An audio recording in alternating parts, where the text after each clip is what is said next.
하나님 말씀 누가복음 10장 30절부터 37절 말씀입니다.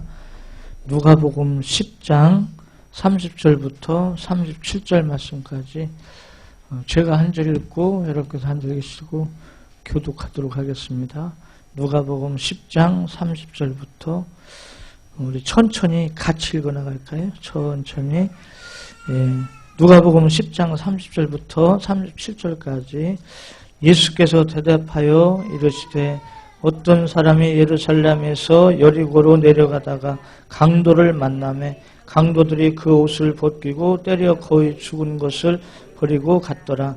마침 한 제사장이 그 길로 내려가다가 그를 보고 피하여 지나가고 또 이와 같이 한 레위인도 그곳에 이르러 그를 보고 피하여 지나가되 어떤 사마리아 사람은 여행하는 중 거기 이르러 그를 보고 불쌍히 여겨 가까이 가서 기름과 포도주를 그 상처에 붓고 싸매고 자기 짐승에 태워 주막으로 데리고 가서 돌보아 주니라.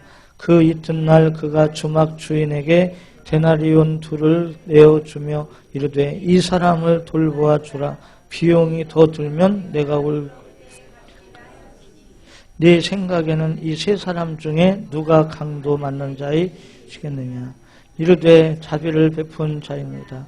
예수께서 이르되 가서 너도 이와 같이 하라 하시니라. 아멘. 우리 성공 메시지 29번째인데요. 우리 성공 메시지는 너무너무 중요한 말씀이에요. 여러분 가볍게 보지 마시고 잘 한번 이렇게 살펴보세요. 제가 이 성공 메시지 다 끝난 다음에 이 성공 메시지만 제가 이렇게 메시지를 한 권으로 묶어서 나눠드릴 테니까요. 한번 잘 살펴보세요. 저도 제가 준비했지만 어떻게 이런 메시지가 있었나 싶을 정도로 깜짝 놀랄 때가 있어요. 우리 교회 정말 하나님께서 사랑하셔서 좋은 메시지를 많이 주고 계셔요. 이건 저도 이제 기도하면서 느끼거든요. 이 메시지가 그냥 준비되는 게 아니에요. 성령님의 도우심이 없으면 전혀 안 돼요. 제가 준비는 제가 하지만 성령께서 하나님께서 은혜를 주셔야지 막 이렇게 떠오르면서 정리가 되고 그러죠. 어떤 자료가 있다고 해서 되는 것도 아니에요. 성령의 도우심이 없으면 정말 힘들거든요. 이 하나님 말씀을 정리해서 전한다는 것은 세상 지식과는 달라요. 세상 지식은 그 지식 알고 있는 거 그냥 정리해서 전하면 돼요.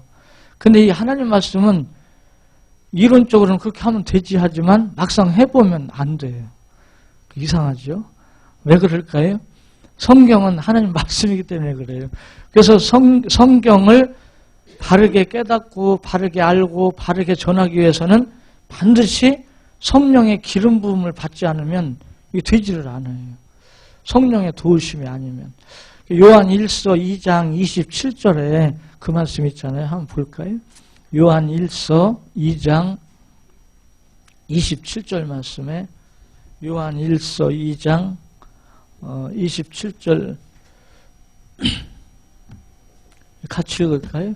너희는 주께 받은 바 기름 부음이 너희 안에 거하나니 아무도 너희를 가르칠 필요가 없고 오직 그의 기름 부음이 모든 것을 너희에게 가르치며 또 여기서 기름 부음이란 말은 성령 받는 걸 말해요. 성령의 도우심이 없이는 이 말씀이 믿어지고 깨달아지고 정리되질 않아요. 그러니까 어느 교회에서 우스운 이야기지만 이제 그 교회는 큰 교회인데 목사님이 주일 낮 설교, 주일 오후 설교만 하거든요. 담임 목사님이. 그리고 수요 설교나 다른 예배는 부교육자들이 또 돌아가면서 이렇게 하고 그러니까 목사님이 장로님 한 분이 대학 교수 되신 분인데 목사님 하시는 일이 뭔가 하고 보니까 주일 이제 11시 예배, 오후 또 2부인가 3부 예배. 주일날 3번 말씀 전하고 생활비를 받는 거 보니까 많거든요. 그분이 보실 때. 그래가지고 늘 많다, 많다. 그러고 앉아 있었대요. 왜? 일하는 거에 비해서 좀 많이 받는다, 그거죠. 그런데 목사님이 그걸 알고 어느 날 무슨 예배식, 이제 헌신 예배인가 무슨 예배가 있는데 그 장로님을 설교 좀 한번 하시라고 시켰어요. 그러니까 이 장로님이 아예 잘 됐다. 기회가 참 잘 됐다. 내가 한번 멋있게 한번 해봐야겠다. 그러고 그냥 나름대로 열심히 준비를 해가지고 강단에 딱 섰는데 이게 안 보이는 거예요. 생각도 안 나고. 그리고 땀만 뻘뻘 흘리다가 그냥 내려왔대요. 그 다음부터는 적다 그러더래요. 누가 이제 만들어낸 얘기인지 모르겠어요. 근데 어쨌든 간에 이 말씀은요, 성령의 도우심이 없으면 되지를 않아요. 이게 안 돼요. 그래서 저도 지금 기도하는 것이 뭐냐면 2012년도에는 우리에게 성공 메시지를 주셨는데 2013년도에는 또 어떤 메시지를 주실까 지금 기도하고 있어요. 또 새로운 좋은 메시지를 주실 줄 믿습니다. 우리 성도님들 신앙이 향상되는, 삶이 발전하는, 응답받는 그런 메시지를 하나님께서 주실 줄 믿습니다. 저도 이 성공 메시지를 준비하면서 많은 어떤 부분 회개를 하고요. 제가 회개하고 또 어떤 부분에서는 많이 깨닫고 새롭게 생활 계획을 세우게 되더라고요. 오늘은 성공 메시지 29번째로 제목이 뭐예요? 성공을 위한 이웃과의 관계. 여러분, 우리 인생 성공은 절대 혼자는 안 돼요. 반드시 누군가가 끌어주고 밀어주고 협력자가 있어야 됩니다. 혼자 인생 성공했다, 그건 불가능해요, 사실은. 그 전에 이제 그런 분들 많죠. 자기는 혼자 성공했다. 그럴 리가 없어요. 반드시 누군가가는 나타내지 않고 옆에서 도와주고 밀어주고 끌어주고 그런 사람이 반드시 있어요. 우리는 이 관계를 중요하게 알고 바른 관계를 가져야 될 줄 믿습니다. 오늘은 이웃이라는 단어를 잘 기억하세요. 이웃. 오늘 누가복음 10장 30절 37절에 우리가 주일학교 때부터 많이 들은 말씀이에요. 어디로 가던 사람이 강도 만났어요? 예루살렘에서 여리고로 내려가다 강도 만났어요. 이 말씀을 영적으로 풀으면요, 예루살렘은 하나님의 택한 곳입니다. 여리고는 세상을 말합니다. 우리가 하나님의 택하는 곳은 교회예요. 신앙생활 하다가 세상으로 자꾸 빠져나가. 세상으로 자꾸 가요. 그럼 뭐 만나요? 강도 만나요. 우리가 영적으로 강도는 마귀입니다. 마귀한테 잡힌다니까요.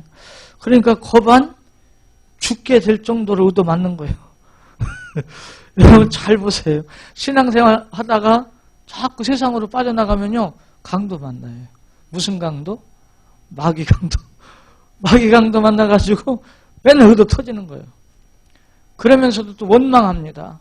누구 때문에 뭐 때문에 어째서 자꾸. 그러다 그냥 어느 정도 맞아요? 죽을 정도로 맞는다는 거예요.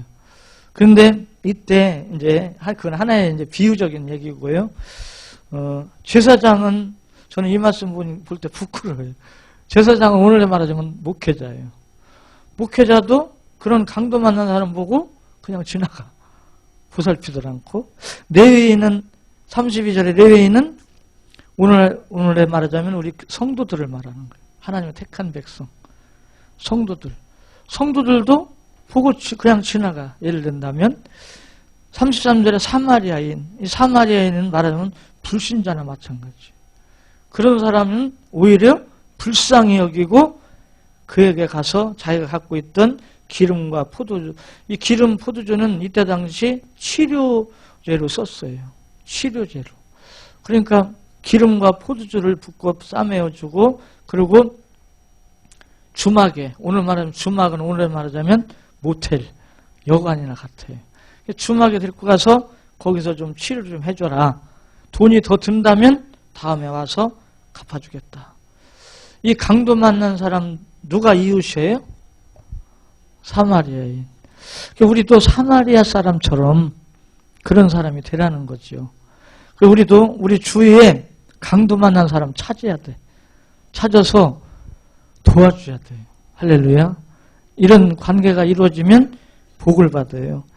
그 프린트 봅니다. 강도 만난 사람의 이웃은 사마리아, 오늘 본문에 사마리아인인데 나의 이웃은 누군가? 저도 한때는요, 이렇게 배웠어요. 성공을 하려면 나보다 나은 사람, 나보다 잘 살고, 나보다 똑똑하고, 나보다 나은 사람만 주로 사귀어라. 나보다 못한 사람들 사귀지 마라. 이렇게 많이 들었거든요. 이게 세상 이론입니다. 세상 성공학 강의 들어보면 그렇게 가르쳐요. 저도 이제 그 소리 듣고 그렇게만 생각했거든요. 근데 오늘 이 말씀을 준비하면서 아하, 잘못 깨달았었구나. 그런 것도 또 느꼈어요. 이 27번째 대인관계 있죠. 그 메시지하고 오늘 이 메시지를 여러분 잘 비유해서 보세요. 대인관계는 이제 내가 성공하기 위해서 나보다 나은 사람을 만나는 거예요. 또 실제적인 주고받고 할 수 있는 관계, 그런 관계를 말하는 거예요. 근데 오늘의 메시지의 이 이웃은 내가 온전히 베풀어줘야 될 사람이에요. 그러면 내가 베풀어줘야 될 만한 사람은 멀리하고 내가 받을 만한 사람한테만 관계를 맺으면 되냐? 그게 될 것 같으지만 안 됩니다. 그건 굉장히 약삭빠른 짓이거든요. 그게 자기도 모르게 자기 삶을 덕이 없는 삶으로 만들어가요. 우리 그리스도인은 삶에 뭐가 있어야 돼요? 덕이 있어야 돼요. 그런데 나보다 낫고 나보다 내가 도움 받을 만한 사람만 찾는다면 이건 덕이 없어져요. 그러니까 결국은 그 삶은 실패작이 된다니까요. 그러니까 우리는 둘 다 사귀어야 돼요. 내가 도움을 받을 사람도 사귀고 내가 도와줄 사람도 사귀고 그래서 교제를 하고요. 그래서 오늘 이웃은 내가 도와줄 사람이에요. 내가 도와줘야 될 사람. 그런 사람을 우리는 찾는 겁니다. 이웃은 어떤 거래관계의 만남이 아니라 전혀 관계없이 만나야 할 사람. 지난번 대인관계는 거래관계의 사람이에요. 주고받고 거래관계. 오늘 이 말씀은 내가 아무리 베풀어도 받을 게 없는 사람이에요. 그런 사람도 필요해요. 근데 그런 사람이 진짜 더 복이 된다니까요. 성경을 자세히 보면. 할렐루야. 그래서 필연적인 만남이기보다 자연적인 만남의 사람들, 상대적인 사람들이 아니라 일방적인 사람. 그러나 자신은 이웃 속에서 살고 있기 때문에 내가 성공을 위해서는 이웃과 발전적인 관계자로 만들어야 하며 일방적인 관계가 아닌 상대적인 관계로 발전시켜 나가야 돼요. 그러니까 상대적인 관계를 무시하는 거 아니에요. 그것도 필요해요. 그래서 일방적인 이런 이웃과의 관계에서 상대적인 관계로 만들어가는 거예요. 잘 이해를 하세요. 우리는 상대적인 관계를 가질 때 꼭 물질로만 생각하지 마세요. 사람은요, 돈보다 더 중요한 것도 많습니다. 정말 마음을 나눌 수 있는 관계, 삶을 진실하게 나눌 수 있는 관계, 그런 이웃을 찾아야 돼. 그러기 위해서는 이웃과 특별한 관심을 갖고 노력을 해야 합니다. 거기 굵은 것이 있죠. 이웃의 관계, 자연적인 만남, 일방적인 관계. 이건 오늘 나누는 메시지 내용이에요. 여기서 그치지 말고 필연적인 관계로, 상대적 관계로 발전시켜 나가는 겁니다. 사람에게 가장 두렵고 슬픈 것은 내 이웃이 없다는 거예요. 누구랑 밥 한 번 같이 먹고 싶어도 같이 먹을 사람이 없어요. 이 말이 와 그러냐? 한번 해보세요. 어느 날 누군가와 같이 밥 한 끼 같이 먹고 싶다. 그럴 때 내 주위에 지금 당장 만나서 같이 밥 한 끼 먹을 수 있는 사람이 있는가? 이게 있는 것 같아도요. 이게 쉽지가 않아요. 그러니까 우리는 그런 상대가 있어야 된다는 거예요. 그런 이웃과의 관계를 만들어 가야 된다는 겁니다. 할렐루야. 어느 날 같이 산에 한번 같이 가고 싶은 사람 없나? 있으면 그 사람은 이웃이 있는 거예요. 근데 누구랑 같이 가고 싶은데 사람이 없어. 그럴 때는 이웃이 없는 거잖아요. 이해되지요? 무슨 말인가? 그러니까 이게 참 중요한 겁니다. 우리가. 근데 우리는 우리 주위에 많이 있는 것으로 착각을 해요. 내가 외로울 때 같이 밥 한 끼 같이 먹을 수 있는 사람이 있지? 한번 봐요. 한번. 어느 날 갑자기 지금 오늘 점심 누구랑 같이 먹고 싶다. 있나 없나. 그게 있는 것 같지만 그게 쉽지가 않다니까요. 이런 이웃과의 관계를 우리가 만들어가는 거예요. 할렐루야. 1. 이웃은 찾아야 돼요. 이웃은 크게는 지구 가족 전체가 이웃이지요. 적게는 내 집 근처의 동네를 들 수 있고, 구분할 때는 내 집 주변의 사람들과 특정 집단, 어느 지역이 될 수도 있죠. 우리 교회 성도들도 이웃이 될 수 있고, 이런 좋은, 우리는 이웃에서 발전해서 상대적 서로 축복이 되는 이런 이웃과의 관계에서 또 상대적 관계, 이렇게 성도의 하나의 공동체가, 사랑의 공동체가 돼야 될 줄 믿습니다. 어느 경우이든 내가 찾았을 때에만 가능한 이웃이 된다는 거예요. 이웃은. 동네 이웃도 내가 찾지 않으면 이웃이 되지 않습니다. 자신이 찾아서 좋은 관계를 가질 때 이웃의 구실을 하게 된단 말이죠. 다른 사람이 나를 좀 찾아오기를 바라면 평생 없을 수도 있어요. 내가 찾아가야 돼요. 자꾸. 할렐루야. 내가 자꾸 만나야 되고. 누가복음 19장 10절 같이 읽어볼까요? 인자가 온 것은 잃어버린 자를 찾아 구원하려 함이라. 예수님께서 먼저 우리를 찾아오셨어요. 예수님께서도. 요한복음 15장 16절 같이 읽어요. 너희가 나를 택한 것이 아니요 내가 너희를 택하여 세웠나니 이는 너희로 가서 열매를 맺게 하고 또 너희 열매가 항상 있게 하여 내 이름으로 아버지께 무엇을 구하든지 다 받게 하려 함이라. 예수님께서도 우리를, 나를 먼저 찾아오셨어요. 이와 같이 우리도 이웃을 찾아가야 돼요. 자꾸. 아멘. 찾아가야 돼. 요즘은 이 아파트 생활은 더욱 삭막해요. 그 전에 시골 마을에서는 마실 간다고 그러잖아요. 마실. 동네 어느 집에 저녁마다 모여요. 모여서 서로 고구마도 쪄놓고 뭐 어떤 때는 빵도 쪄놓고 서로 먹으면서 대화를 나누고 막 그런 나눔이 있었잖아요. 요즘은요. 저도 아파트에 살지만 그 한 통로에 사는 분한테 인사를 해도요. 인사를 하면 그냥 인사를 이렇게 잘 받으면 좋은데 어떤 사람은 이상한 눈으로 쳐다보는 거예요. 왜 인사하나. 그런 시대에 우리가 살고 있잖아요. 우리가 하여간 이웃을 자꾸 찾아서 관계를 만드는 이런 생활이 돼야 된다는 거죠. 잠언 27장 10절 같이 읽어요. 내 친구와 내 아비의 친구를 버리지 말며 내 아비의 친구를 버리지 말며 내 환난 날에 형제의 가까운 이웃이 먼 형제보다 낫다.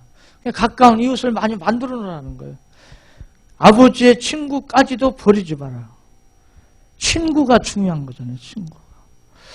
나이가 먹을수록 세 가지가 꼭 있어야 된다잖아요. 건강, 돈, 친구. 이게 꼭, 그리고 한 가지 더 하면 일. 무슨 일인가 할 일. 이게 나이 먹을수록 이게 필요하다잖아요. 그러니까 우리도 자꾸 친구를 사귀는, 이웃을 관계를 맺는 이런 노력이 필요해요. 이게 그냥 되는 건 아니에요. 노력을 해야 돼요. 잠언 17장 17절 친구는 사랑이 끊어지지 아니하고 형제는 위급한 때를 위하여 낳느니라. 자연적인 이웃을 상대적인 친구로 만들어 좋은 관계를 가질 때 형제같이 된다고 말해요. 형제. 그래서 이웃 사촌이라는 말 있잖아요. 그렇죠? 이웃 사촌. 어느 연속국에서 그러더라고요. 이웃에 사는데 한쪽에서 우리는 남 아니냐 그러니까 왜 우리가 남이냐고 사촌이지. 저도 그 소리를 듣고 맞다. 우리는 이웃을 이렇게 관계를 맺는 그런 노력이 필요하다 그 말이죠. 두 번째, 이웃은 아래에서 찾아야 합니다. 이웃의 상대는 대인관계가 아니라 이웃은 나보다 높은 수준의 사람보다 낮은 편을 택하는 것이 좋다 그 말입니다. 이웃은 높은 사람보다 낮은 사람이 나에게 큰 영향을 준다는 사실을 우리가 잊지 말아야 돼요. 외로움이 있는 곳이 이웃이 될 수 있는 것이고 주변에 나의 도움이 필요한 그런 사람들이 이웃이 된단 말이에요. 그래서 우리 주위에 우리는 자꾸 나보다 잘 살고 나보다 좀 괜찮고 그런 사람들을 생각하기 쉬운데 성경은 그게 아니더라고요. 나보다 부족하고 나보다 없고 나보다 힘든 사람, 그래서 나를 필요로 하는 사람을 이웃으로 관계를 맺으라는 거예요. 그러면 그 축복은 하나님이 해주셔요. 갈라디아서 2장 10절 거기 같이 읽습니다. 다만 우리에게 가난한 자들을 기억하도록 부탁하였으니 이것은 나도 본래부터 힘써 행하여 왔노라. 예. 가난한 자들을 기억하라는 거예요. 우리 주위에 가난한 사람들. 누가복음 14장 12절 14절 같이 읽어요. 또 자기를 청한 자에게 이르되 네가 점심이나 저녁이나 베풀거든 벗이나 형제나 친척이나 부한 이웃을 청하지 말라. 두렵건대 그 사람들이 너를 도로 청하여 네게 갚음이 될까 하노라. 잔치를 베풀거든 차라리 가난한 자들과 몸 불편한 자들과 저는 자들과 맹인들을 청하라. 그리하면 그들이 갚을 것이 없으므로 네게 복이 되리니 이는 의인들의 부활 시에 네가 갚음을 받겠음이라 하시더라. 그러니까 우리가 밥 한 끼 대접할 때도 어떤 사람 청해라요? 내가 밥 한 끼 샀으니까 저 사람이 나한테 또 사줄 사람, 그런 사람 말고 나한테 밥 한 끼 얻어먹고도 밥 한 끼 대접할 수 없는 사람, 오히려 그런 사람을 대접하라는 거예요. 그러면은 부활 때 그것이 복이 된다. 하나님께서 그런 사랑의 실천을 다 기억하셨다가 하나님께서 갚아주신다는 거죠. 잠언 14장 21절 같이 읽을까요? 이웃을 없인 여기는 자는 죄를 범하는 자요 빈곤한 자를 불쌍히 여기는 자는 자신보다 가난하고 어려운 환경의 이웃을 찾아가서 이웃으로 교제하는 거예요. 그리고 내가 베풀 힘이 있으면 베풀라는 거죠. 그러면 그런 사람이 어떤 사람이에요? 복 있는 사람이래요. 저와 여러분은 복이 있는 사람이 돼야 돼요. 이미 우리는 복을 받았거든요. 그러니까 복 있는 사람으로 살아가라는 거예요. 복 있는 사람으로. 그러니까 시편 1편에도 복 있는 사람은 악인의 꾀를 쫓지 않고 죄인의 길에 서지 않고 오만한 자의 자리에 앉지 아니하고 오직 여호와의 율법 하나님 말씀을 즐거워하며 주야로 묵상하며 사는 사람. 이런 사람은 시냇가에 심은 나무처럼 어떤 가뭄이 와도 시들지 않고 열매 맺는다고 그랬잖아요. 그러니까 우리는 그리스도인들은요 성경 말씀을 붙잡고 나 자신을 내가 복 있는 사람으로 만들어 가야 돼요. 누가 해주는 게 아닙니다. 우리 한국교회는요 약간의 좀 생각해 봐야 될 것들이 있어요. 그저 목사님한테 축복 기도를 많이 받으면 축복받는다, 그렇게 알고 있는 분도 많거든요. 물론 축복기도 중요해요. 필요합니다. 필요치 않은 건 아니에요. 그러나 본인이 복 있는 사람이 안 돼 있는데 목사가 축복기도만 한다고 축복받아요? 안 돼요. 그것은. 본인도 복 있는 사람이 될 때 축복기도가 효과가 나타나는 거예요. 그렇잖아요. 그래서 우리는 성경에서 어떤 사람을 보고 복 있는 사람이라고 했는가, 그런 말씀을 좀 잘 살피시고 그런 말씀을 외우세요. 기억해 두세요. 오늘 메시지에서는 어떤 사람이 복 있는 사람이에요? 빈곤한 자를 불쌍히 여기는 사람, 가난하고 헐벗고 나보다 부족한 사람을 오히려 불쌍히 여기고 밥 한 끼라도 대접하고 이런 사람이 오히려 복 있는 사람이래요. 세 번째는 이웃에게 보상은 기대하지 마라 그 말입니다. 자신이 찾는 이웃에게 직접 보상은 절대 기대하지 말아야 돼요. 사람은 의뢰 수고를 해주면 자신도 모르는 사이에 보상받기를 기대합니다.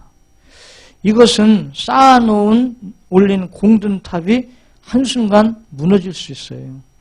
공을 들여 교제하는 이웃에는 직접적인 어떤 보상보다 간접적인 영향을 줄 뿐이라는 것을 우리가 알아야 됩니다. 나의 성공에 이웃은 간접 영향을 줍니다. 간접 영향이란 예를 든다면 소낙비가 막 쏟아지면 그 숲 속에는 어떤 일이 벌어져요? 물을 그 숲에 이렇게 나무가 막 물을 빨아들여요. 그래가지고 가물 때, 비 안 올 때 나무에서 물이 나오기도 하고 숲에서 물이 나오면서 그 산에 우리 등산하다 보면 조그만 개울 같은 물 그런 게 생기잖아요. 그 물이 내려간단 말이죠. 그와 같이 이웃은 지금 당장 내 눈에 띄게 나한테 어떤 영향을 주는 그런 건 없어요. 그러나 이렇게 쭉 관계를 맺다 보면 꼭 숲처럼 어느 날 내가 공부할 때, 내가 괴롭고 힘들고 어려울 때, 그때 그 영향이 나타나요. 그러니까 금방은 기대하기가 어려워요. 그래서 간접 영향을 꼭 받는다는 거 기억하시고요. 잠언 24장 12절 같이 읽을까요?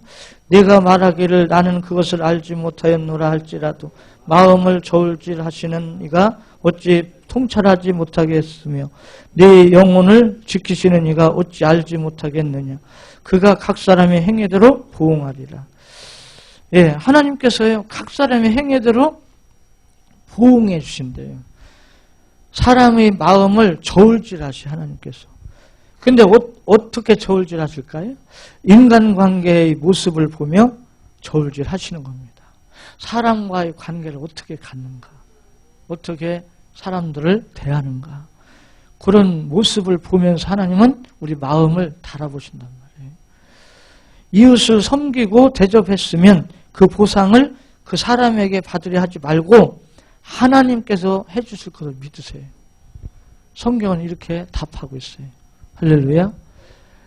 내가 이 사람을 내가 대접하고 섬겼으니까 이 사람도 나를 갖다 섬기고 대접해 주겠지? 이게 잘 안 된다니까요. 잘 안 되면 막 스트레스 받잖아요. 그러지 말라는 거예요. 내가 이 사람한테 베푼 모든 행위는 하나님께서 다 접수해 놓으셨어요. 다 기록해 놓으셨어요. 말라기에 보면 우리의 행위에 대한 생명책이 있어요. 우리의 행위에 대한 책이. 기념책, 말라기에 보면 그 기념책에 다 기록해 놓으셨어. 그리고 우리가 진짜 곤고하고 필요할 때 그것을 갚아주셔요. 나는 절대 내 일생에 그런 일이 없다. 그건 장담 못해요. 언제 어떤 일이 나에게 닥칠지 아무도 모릅니다. 그러니까 우리는 당장 눈에 보이는 이익만 생각하지 말고 자꾸 선을 쌓는 거예요. 덕을 쌓아가는 거예요. 그럼 반드시 하나님께서 축복하실 줄 믿습니다. 네 번째, 이웃과의 관계는 꾸준하고 진실해야 됩니다. 명심할 것은 내가 이웃에 소홀할 때 이웃도 나를 소홀히 한다는 거예요. 정말 목회하면서 힘들 때 누구랑 좀 터놓고 나누고 그 문제를 해결받고 싶은데 그런 상대가 없을 때 그때처럼 답답한 적은 없어요. 저도 그런 걸 겪어봤거든요. 그럴 때 누군가 밥 한 끼 사주면서 참 말 한마디라도 도움을 주면 그게 얼마나 힘이 되나 몰라요. 목회자 세계도 마찬가지고 다 그래요. 어떤 세계든지. 그래서 우리 동신교회 성도님들은 오늘부터 기도하시면서 이웃을 찾으세요. 할렐루야. 이웃을 자꾸 찾아요. 그래서 내가 이웃에 진실하지 못할 때 이웃도 나에게 진실하지 않아요. 이웃이란 밭과 같다 그랬어요. 밭. 콩 심은 데 뭐 나요? 콩 나고 팥 심은 데 팥 나는 거예요. 이웃은 나에게 아첨을 하거나 거짓 웃음을 주지 않아요. 필요 이상으로 너그럽거나 여유가 있는 것도 아니란 말이에요. 내가 심은 대로 거둘 수 있어요. 그러기에 이웃을 찾고 섬길 때 인내를 갖고 꾸준하게 가식 없이 진실된 마음으로 이웃과 관계를 맺어야 돼요. 그러면은 복이 될 줄 믿습니다. 로마서 15장 1절 2절 같이 읽습니다. 믿음이 강한 우리는 마땅히 믿음이 약한 자의 약점을 담당하고 자기를 기쁘게 하지 아니할 것이라. 우리 각 사람이 이웃을 기쁘게 하되 선을 이루고 덕을 세우도록 할지니라.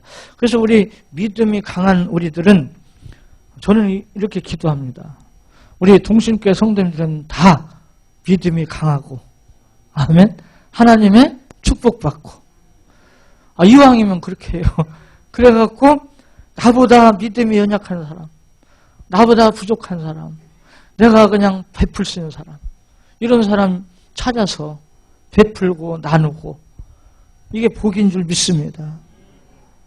그래서 이웃을 기쁘게 할 수 있는, 그게 선이에요. 선을 행하는 거예요. 이웃을 기쁘게 하는 거예요. 이제 성도님들도 기도하세요. 우리 교회가 이렇게 이웃을 섬기는 교회가 되게 해달라고. 할렐루야. 요한일서 4장 20절 같이 읽을까요?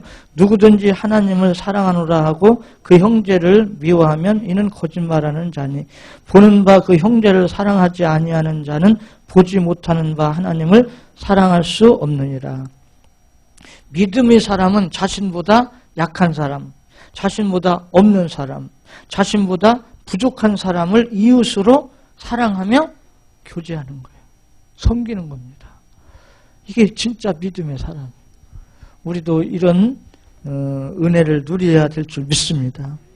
에베소서 4장 25절 같이 읽어요. 그런즉 거짓을 버리고 각각 그 이웃과 더불어 참된 것을 말하라. 이는 우리가 서로 지체가 됨이니라. 이웃을 대할 때 참되고 진실하게 대하라는 말씀입니다. 이웃을 대할 때 진실하게. 이용하려고 하면 안 되고요. 진실하게, 참되게. 그러면은 반드시 그 보응이 따라요. 보응이란 말은 하나님께서 축복하셔요. 역사하실 줄 믿습니다. 시편 15편 1절 3절 같이 읽습니다. 여호와여 주의 장막에 머무를 자 누구오며 주의 성산에 사는 자 누구오니까. 정직하게 행하며 공의를 실천하며 그의 마음에 진실을 말하며 그의 혀로 남을 허물하지 아니하고 그의 이웃에게 악을 행하지 아니하며 그의 이웃을 비방하지 아니하며. 아멘. 이웃을 대할 때 정직하고 진실한 마음으로 이웃의 허물을 말하지 말고 비방하지 아니하며 악을 행하지 않는 이웃과의 관계를 맺는 사람은 하나님의 성산에 거하게 된다는 거죠. 주의 장막에 거하게 된다는 거예요. 이 말은 하나님께서 임마누엘 함께 하시는 삶이 이루어진다는 거예요. 할렐루야. 그러니까 우리가 하나님의 축복을 받고 못 받고, 이것은 사람들과의 관계가 어떻게 되어 있느냐, 이게 여기에 달려있는 거예요. 우리 한국교회는요, 예배당 안에서 어떤 일을 어떻게 하느냐, 이거 가지고 축복받고 못 받고를 많이 배워왔어요. 물론 그것도 필요해요. 예배당 안에서 우리가 하는 사역도 당연히 해야 됩니다. 근데 그것만 갖고 되는 게 아니에요. 진짜 하나님의 축복은요, 사람과의 관계, 이것을 어떻게 하느냐에 따라서 하나님의 축복이 만남 속에서 역사가 일어나거든요. 그러니까 우리 동신교회 성도님들은 오늘부터 이제 기도하세요. 이웃을 찾아. 할렐루야. 이웃을 찾아 관계를 맺으며, 처음에는 일방적인 그런 관계지만 이제 이게 차차 발전해서 상대적인 관계로, 서로 인생 성공을 위해서 나눌 수 있는 관계로 발전해 나가는 거예요. 나눈다는 건 꼭 물질만 생각하면 안 돼요. 물질만 생각하지 마시고, 사람이라는 것은 물질보다 더 중요한 것도 있어요. 사랑을 나누고, 서로 정을 나누고, 서로 마음을 나누고, 이게 참 중요한 줄 믿습니다. 그렇게 나눌 수 있는 사람이 한 사람도 없다. 한번 생각해 보세요. 얼마나 삭막한가, 살아가는 것이. 그런 관계가 있을 때 우리 삶에 더 소망이 생기고 또 변화가 일어날 줄 믿습니다. 그 밑에 같이 한번 읽고 마칠까요?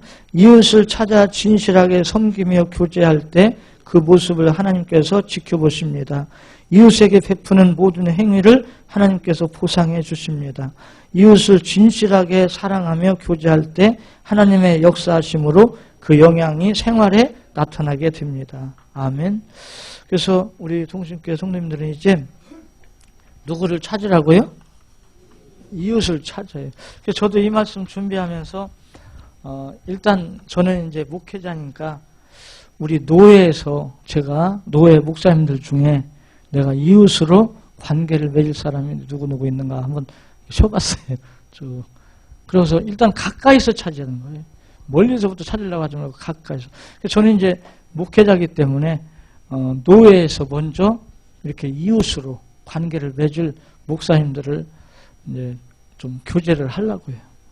그렇게 하다 보면 그 관계가 발전하는 거예요. 이제. 발전해서 정말 진실하게 삶을 나누고 서로 상대적 관계가 돼요. 서로 돕고 나누고. 할렐루야. 돕는다는 말을 꼭 물질적으로만 생각하지 말라 그 말이에요. 우리는 기도로 돕고 또 마음을 나누고 사랑으로 나누고 많이 있는 줄 믿습니다. 이렇게 만들어갈 때 하나님께서 또 축복하실 줄 믿습니다. 기도드리겠습니다.